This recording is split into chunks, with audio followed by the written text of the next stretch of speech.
পহেলা বৈশাখে বরণ করে নিতে ব্যাপক প্রস্তুতি নিচ্ছে রাজশাহী বিশ্ববিদ্যালয়। প্রস্তুতিতে ব্যস্ত চারুকলা। উৎসব জুড়ে গ্রামীণ জীবন, আবহমান বাংলার নানা দিক তুলে আনার প্রয়াস আয়োজকদের। এ বিষয়ে জানাতে রাজশাহী বিশ্ববিদ্যালয়ের চারুকলা থেকে যুক্ত হচ্ছেন সহকর্মী বুলবুল হাবিব। বুলবুল, বর্ষবরণের কি প্রস্তুতি দেখছেন?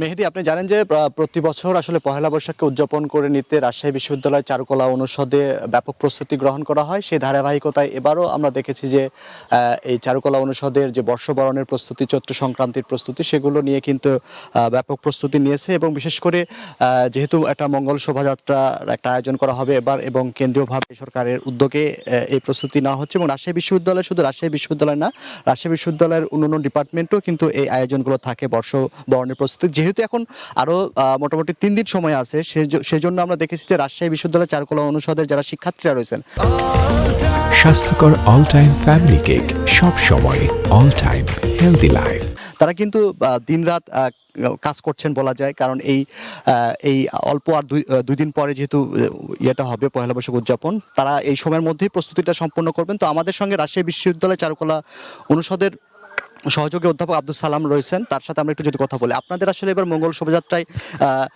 কি কি থিম থাকবে একটু যদি বলেন। আসলে মূলত 24-এর যে ছাত্র জনতার অভ্যুত্থান ঘটে গেল, সেটাকে ধারণ করে জাতীয় ঐক্য, রাষ্ট্র সংস্কার ও বিশ্ব শান্তির বার্তা নিয়ে রাজশাহী চারুকলা এবার যে আয়োজন করতে যাচ্ছে তার মেসেজ থাকবে মোট কথা। তা বরাবরের মতোই আমাদের এই পয়লা বৈশাখের যে উৎসবটা আমরা করি, এটার প্রধান আকর্ষণ থাকে শোভাযাত্রা। এবারও তার ব্যত্যয় ঘটবে না। এবার তা বরঞ্চ একটু ভিন্ন মাত্রা যোগ হবে। যেমন শহীদ মুগ্ধ স্মরণে বিশাল আকৃতির পানির বোতল থাকবে, তা বোতলের মোটিভ থাকবে। মেধার প্রতীকী হিসেবে আপনার কলম থাকবে। এছাড়াও আমাদের গ্রাম বাংলার লোক কারুশ মোটিভ থাকবে, যেমন পালকি, কুলা, ঝাঁকা, মাথাল, লাঙল, তারপরে আপনার গরুর গাড়ি থাকবে।